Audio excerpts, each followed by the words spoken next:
Welcome to the future of Steven Wilson, departing on track 21 this January.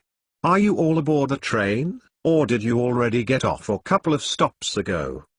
Perhaps you're still riding but nervously unsure if this is really the route you meant to get on. Or maybe you've just boarded for the first time, enticed by a single you heard recently. Please note the warning signs posted prominently on display. Attention all passengers. Be advised that Steven Wilson is an artist. He's not your musical bitch. If you can't f***ing deal with that, feel free to pull the emergency brake at any time and exit. Yes, Mr. Wilson sees himself as an artist. And thank God for that. As Bowie, Fripp and Prince have exemplified, music needs true artists who are ever challenging themselves and their audience. Few may be the fans who honestly enjoy every twist and turn, but for the open-minded, constant change can lead to new discoveries and broader rewards. As it turns out, even though the future bites is yet another new sonic approach and drastically different from, say, The Raven Who Refused to Sing, there are many consistencies which run throughout most Steven Wilson recordings. For those who love the core of Steven Wilson's artistry, there is plenty here to relate to, despite the new terrain. If you're still game, let's begin. Modern and sleek, yet still bearing emotional vulnerability, Wilson has created an album that could only be made in 2019. After his homages to past decades via recent albums, the Wilson time machine turned to present day, and beyond, for TFB regarding instrumentation, production and ethos. Yes, it is a shocking change.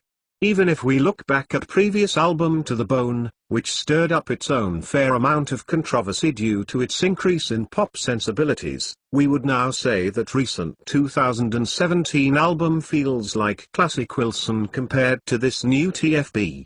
Although it is not a narrative concept album, The Future Bites certainly has central themes involving consumerism, ego and power, and so we begin with the 1-2 punch of the acoustic, and much too short, unself-giving way to the tightly wound self which puts the audience squarely in the modern age, and with a swagger to boot.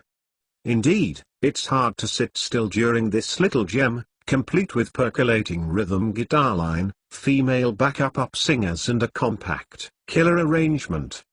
You can pretty much see the curtain falling on the stage as his upcoming tour starts with this opening salvo, lights blazing on a futuristic set design, hopefully with Nick Beggs in shades and braided hair. King Ghost follows, perhaps a bit too soon in the track listing given the impact of this devastatingly beautiful piece. Paradoxically retaining an organic feel while being one of his most electronic pieces ever, this is one example where Wilson's aching falsetto truly shines even as it is electronically manipulated. A highlight of the album for those who aren't scared of keyboards and the lack of guitars.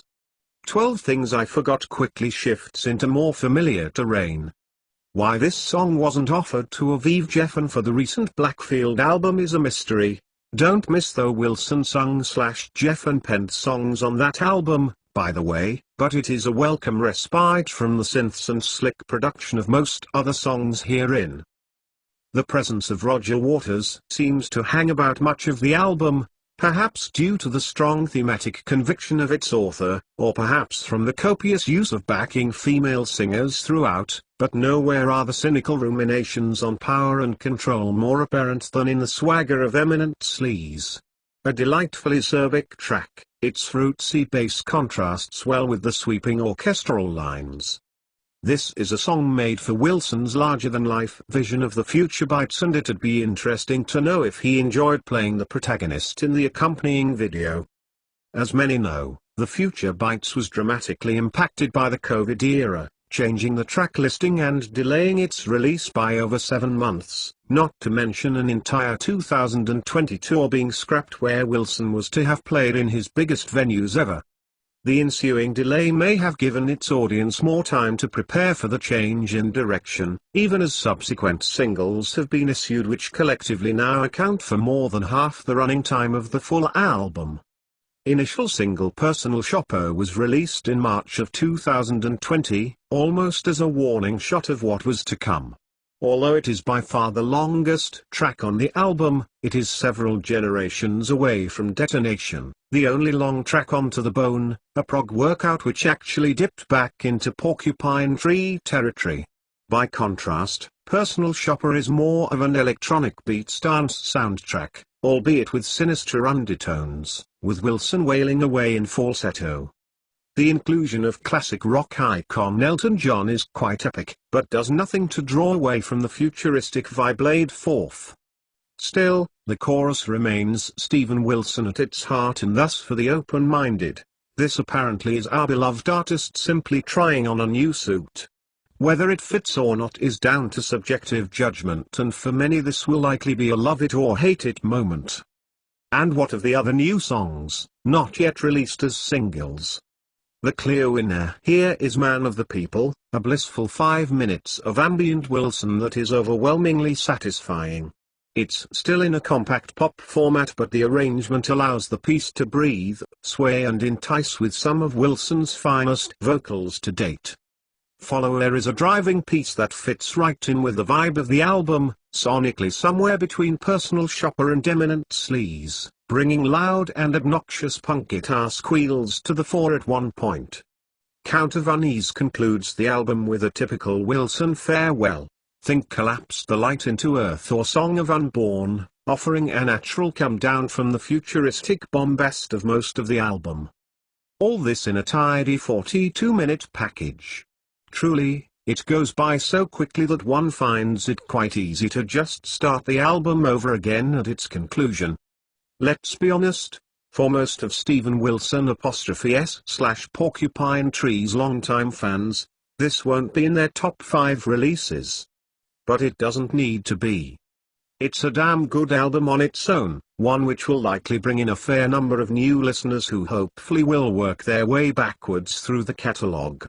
Brilliantly produced by Wilson and David Coston, it sounds great in a way that no other Steven Wilson album has.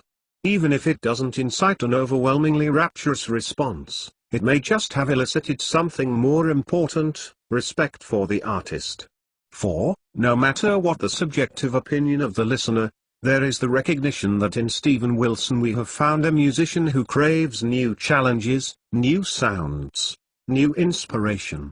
An artist who isn't scared to go there. And someone who really isn't selling out at all. Rather, he is doing what he wants to do, and if you want to leave or come along, fine. No, Steven Wilson isn't your prog bitch. He actually just might be one of prog's saviors, even when he's not doing prog.